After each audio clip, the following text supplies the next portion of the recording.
आज की स्टोरी के अंदर एक ब्रांड न्यू यूनिवर्स बॉर्न होगी और उसके साथ आएगा एकदम brand new God of destruction. इस स्टोरी का नाम ड्रैगन बॉल न्यू होराइजन है, जो कि एक्चुअली में ड्रैगन बॉल सुपर के बाद स्टार्ट होती है।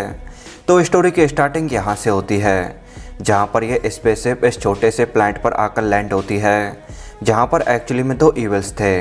उस स्पेसशिप के अंदर अभी फ्रॉस्ट आया था, जिसको देखकर ये दोनों कहते हैं कि तुम यहाँ से वापस लौट जाओ, क्योंकि जब हमें तुम्हारी सबसे ज़्यादा ज़रूरत थी तब तुम हमको एक्चुअली में अकेला छोड़कर चले गए थे। जिसके रेस्पॉन्स में फ्रॉस्ट अपने इस अजीब से लुक के साथ यहाँ पर कहता है कि कुछ बहुत ही अजीब होने वाला है, कुछ ऐसा जिसका तुम लोग आइडिया भी नहीं लगा सकते। देन अपन को ओमनी किंग के पैलेस का सीन आता है, जहाँ पर इस टाइम दोनों ओमनी किंग्स किसी टॉपिक को लेकर वाकई में बहुत ही ज़्यादा सीरियस थे।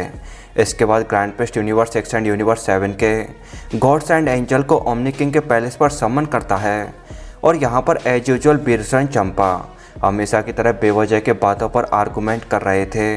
ये दोनों इस टाइम ओमनी किंग के पैलेस पर आ गए थे, पर फिर भी वो यहाँ पर आर्गूमेंट को कंटिन्यू रखते हैं कि तभी ओमनी किंग उनको चुप रहने के लिए बोलता है, जिस पर बीरुस एंड चंपा यहाँ पर डर के मारे एकदम साइलेंट हो जाते हैं। इसके बाद ग्रैंड प्रिंस दोनों ओमनी किंग्स को यहाँ पर आगे का प्रोसीजर करने के लिए बोलता है, जिस पर ओमनी किंग्स अपनी पावर को यूज करते हुए यूनिवर्स 6 एंड यूनिवर्स 7 को फ्यूज कर देते हैं।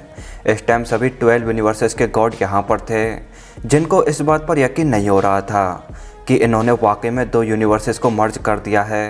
देन ग्रैंड प्रिस्ट इस न्यू क्रिएटेड यूनिवर्स के बारे में बताते हैं और कहते हैं कि अब इस न्यू सुपर यूनिवर्स के लिए हमें एक brand new God of destruction चाहिए। इधर बेलमोड एंड क्वेटेला एक्चुअली में बीरुस के मज़े ले रहे थे, क्योंकि अब बीरुस रिटायर होने वाला था, जबकि बीरुस रिटायर होना नहीं चाहता था। इस न्यू यूनिवर्स के गॉड के ढूंढने का काम यहाँ पर ग्रैंड प्रिस्ट बीरुस एंड चंपा को देता है, और इन दोनों को यहाँ पर 48 घंटे का टाइम देता है। इधर बीरुस एंड चंपा दोनों ही इस बात पर बहुत ही ज़्यादा बहस कर रहे थे, क्योंकि एक तो वो दोनों अपनी गॉड की पोस्ट को छोड़ना नहीं चाहते, प्लस वो दोनों इस न्यू गॉड को अपनी अपनी यूनिवर्स से चाहते थे। देन अपन को गोकू का ये सीन आता है, जो कि इस टाइम एक्चुअली में यूनिवर्स 7 के किसी अननोन प्लैनेट पर ओप के साथ अपनी ट्रेनिंग को कर रहा था। इसके बाद गोकू अपने सुपर सैयन के लेवल 3 के साथ अपना कामयामिया ओप की तरफ फायर करता है कि तभी विस एंड बीरुस यहाँ पर अराइव होते हैं, जो कि गोकू से यही उम्मीद कर रहे थे कि गोकू बिना किसी डाउट के इस टाइम अपने आप को ट्रेन कर रहा होगा। देन बीरुस आकर गोकू के अटैक को रोक लेता है। इसके बाद बीरुस एंड विस गोकू को सारी सिचुएशन एक्सप्लेन करते हैं और बताते हैं कि यूनिवर्स 7 के अंदर तुम बिना किसी डाउट के नंबर 1 फाइटर हो, तो गॉड की पोस्ट के लिए तुम सबसे ज़्यादा लायक कैंडिडेट हो।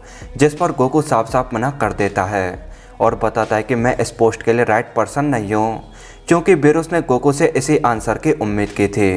तो यहाँ पर बीरुस गोकू से ज़्यादा बहस ना करते हुए एक्चुअली में वहाँ से चला जाता है कि तभी ऊप चिल्लाते हुए गोकू से कहता है कि मास्टर मैं यहाँ पर काफ़ी बोर हो रहा हूँ। तो गोकू पावर अप करते हुए अपनी टॉप स्पीड के साथ ऊप की तरफ रश करता है। इधर बीरुस गोकू के बाद अपने यूनिवर्स के सेकंड बेस्ट फाइटर यानी वेजिटा के पास जाता है, जो कि इस टाइम साइयन्स का न्यू किंग बन गया था, क्योंकि अब यूनिवर्स 6 एंड यूनिवर्स 7 एक थी। तो वेजिटा प्लैनेट सेडाला पर जाकर एक्चुअली में वहाँ का किंग बन गया था। यहाँ पर बीरुस एंड विस के आते ही वेजिटा सभी साइयन्स को इकट्ठा करता है और बीरुस को अपनी न्यू साइयन रेस की ज़बरदस्त पावर को दिखाता है, जिसे देखकर बीरुस एंड विस दोनों के दोनों टोटली शॉक्ड थे। इसके बाद विस वेजिटा से गॉड की पोस्ट के लिए पूछता है, जिस पर वेजिटा भी यहाँ पर मना करते हुए कहता है कि मैंने अपनी साइयन रेस को इस लेवल पर लाने में एक्चुअली में बहुत ही ज़्यादा मेहनत की है, तो मैं इन सबको यहाँ पर नहीं छोड़ सकता। सो वेजिटा भी इस गॉड की पोस्ट के लिए मना कर देता है। देन विस एंड बीरुस वहाँ से भी चले जाते हैं। देन थोड़े टाइम के बाद बीरुस एंड चंपा एक दूसरे से आकर यहाँ पर मिलते हैं। इन दोनों को अभी तक कोई भी गॉड नहीं मिला था और टाइम भी ऑलमोस्ट ओवर होने वाला था। तो चंपा कहता है कि क्यों ना हम एक दूसरे के साथ पोटारा फ्यूशन कर लें, जिस पर बीरुस साफ साफ मना कर देता है। देन वादोस विस से कोई और पर्सन के बारे में पूछता है, जो कि एक्चुअली माकाइसिन की पोस्ट के लिए एकदम फिट हो, जिस पर विस हंसते हुए फ्रीजा का नाम लेता है। तो वो सब यहाँ पर फ्रीजा के पास जाते हैं, जहाँ पर बीरुस सारी सिचुएशन को एक्सप्लेन करता है कि अगर ओमनी किंग ने यूनिवर्स को इरेज कर दिया तो तुम भी बिना किसी डाउट के इस यूनिवर्स के साथ इरेज हो जाओगे।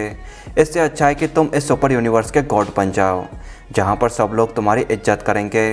इधर विश एंड वादोस भी कहते हैं कि तुम हमारी डिवाइन ट्रेनिंग की मदद से एक्चुअली में अपने फुल पोटेंशियल को भी अनलॉक कर पाओगे। इसके बाद अपन को ये सीन आता है जहाँ पर फ्रीजा इस ब्रांड न्यू यूनिवर्स का न्यू गॉड ऑफ डिस्ट्रक्शन बन चुका था। यहाँ पर अब फ्रीजा के साइड विश एंड वादोस भी थे। तो अब आप आइडिया लगा सकते हो कि इनकी डिवाइन ट्रेनिंग की मदद से एक्चुअली में फ्रीजा पावर के किस लेवल को अचीव कर सकता है। वैसे मुझे तो इस स्टोरी का आइडिया वाकई में बहुत ही पसंद है। बाकी आप इस बारे में क्या सोचते हैं, let me know in comment box. बाकी thank you so much for watching and I will see you in the next Dragon Ball video. तब तक के लिए गुड बाय।